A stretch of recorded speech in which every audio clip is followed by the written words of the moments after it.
शोभदू हे जन्मोजन्मीचे प्रेमानुबंध असतात. असेच आपले प्रेमानुबंध आहे. आपण भेटली आणि दुरावली कालच बाबांची आणि तुझं बोलणं ऐकून पोटातच चोरून ऐकलं. विशेषतः आजी आजोबांची इच्छा नाही की माझा जन्म व्हावा. सांग ना आई.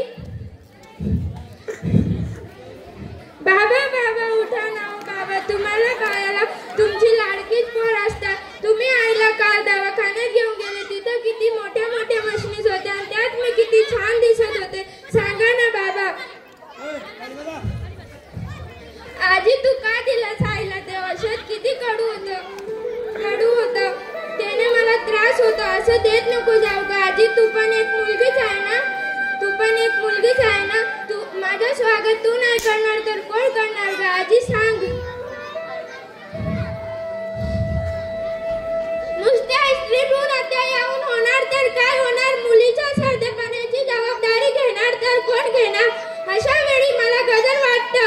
झोपलेल्या अस्तित्वाचा मनाचा हाच आपला अलंकार मोडून टाकूया. एक मुलगी सांगते तुला